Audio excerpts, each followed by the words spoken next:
Good morning, grade 4. How are you? Today, let us continue our lesson on the Filipino nationalism and the beginnings of Philippine Revolution. Are you ready? Let's start. We learned about the two threats to Spanish colonial power, the external threats which include the Hispano-Portuguese Wars, the Dutch Wars, and the British invasion. Do you still remember the internal threats? Can you please write it down on your notebooks? The following are the internal threats: Moro wars, abuses of Spanish officials and friars, payment of tribute, polo system, bandala system, and local revolts. In 1868, Queen Isabella II of Spain was overthrown by her subjects who had revolted against her autocratic rule. The victors immediately established the First Spanish Republic on February 12, 1873. From then on, all colonies of Spain became liberalized. For the first time, the Philippines experienced some form of freedom of speech, press, and assembly. The change of government in Spain resulted in the appointment to the Philippines of Governor-General Carlos Maria de la Torre. Unlike the previous Governor-General, the new leader was a liberal one whom the Filipinos learned to love and respect. He instituted many reforms in the Spanish administration. He encouraged freedom of the press and of expression and implemented the provisions of the 1869 Constitution. Governor-General Carlos Maria de la Torre was replaced by Governor-General Rafael Izquierdo. He ruled with hand in order to restore the glory and power of the previous Governors-General. In a complete reversal of reforms of de la Torre, he restored the censorship of the press, reinforced the tribute and polo systems, and removed the Chinese mestizos and Filipinos from the advisory council. 2 months after the restoration of the reactionary regime, the soldiers in Cavite staged a mutiny against their officers. They resented the abolition of their privileges to be exempted from paying tribute and working under forced labor in the polo. Three priests named Mariano Gomez, Jose Burgos, and Jacinto Zamora, also known as Gomburza, were implicated in this case by a Spanish writer, who declared that the priests instigated the soldiers to revolt.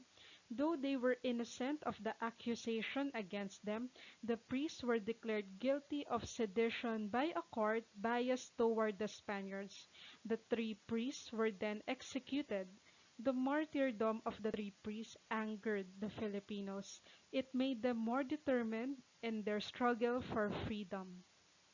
One propaganda movement was from the Ilustrados, a group of rich and educated Filipinos that included Dr. Jose Rizal, Marcelo del Pilar, and Graciano Lopez Haina.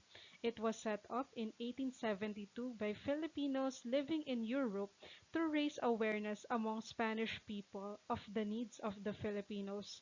The goal was to ask for reforms in the Spanish government. La Solidaridad is a propaganda literature which was produced by the Ilustrados. Its purpose is to awake the Filipinos in their submission to the oppressive rule of the Spaniards. The literature is asking for a grant about the Filipinos' basic right, and the Filipinos and Spaniards have equality before the law. The most powerful propaganda material was the novels of Dr. Jose Rizal, Noli Me Tangere, and El Filibusterismo. In his books, he pictured the abuses of the friars and Spanish authorities and the miserable state of Philippine society under the Spaniards. Although the Spaniards banned the books in the Philippines, some Filipinos managed to secretly read them. When Dr. Rizal came home to the Philippines, the authorities had him arrested for his writings that were considered seditious by the Spanish government. Upon assumption into office, Governor General Camilo Polavieja started an autocratic rule. He canceled all elections and ordered the arrest, imprisonment, exile, and execution of hundreds of Filipino patriots. However, his greatest mistake was signing the death sentence of Dr. Jose Rizal. Rizal's life in Dapitan was spent treating the sick, helping build the town's waterworks system, running a school for boys, doing more writing, and performing scientific research. After 4 years in exile, Rizal applied to the authorities for the position of surgeon in the Spanish army in Cuba. With his application granted, he sailed for Manila and arrived in the city in August 1896, just when the Philippine Revolution broke out. Rizal was later tried and sentenced to death by the Spanish court. At 6 o'clock in the morning of December 30, 1896, a huge crowd lined up to watch Rizal's execution. Dressed in a black suit, Rizal marched under heavy guard and the muffled sounds of drums. Upon reaching Bagumbayan, now Rizal Park, Rizal walked quietly to the place where he had been told to stand with his back toward the firing squad. At the opening shots of the firing squad, Rizal, with superhuman effort, turned around and fell dead, his face turned upward to the rising sun. Many historians believe that the execution of Rizal was one of Spain's greatest political mistakes in the Philippines.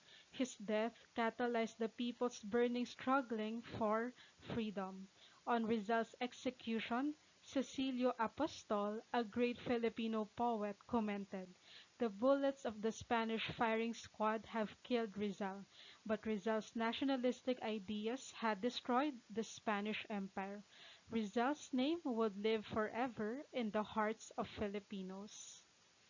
Today, we learned about the Filipino nationalism. Did you learn something today? I hope you do. If ever you have questions, feel free to message me or leave a comment on the comment section below. Thank you so much, Grade 4, and see you again.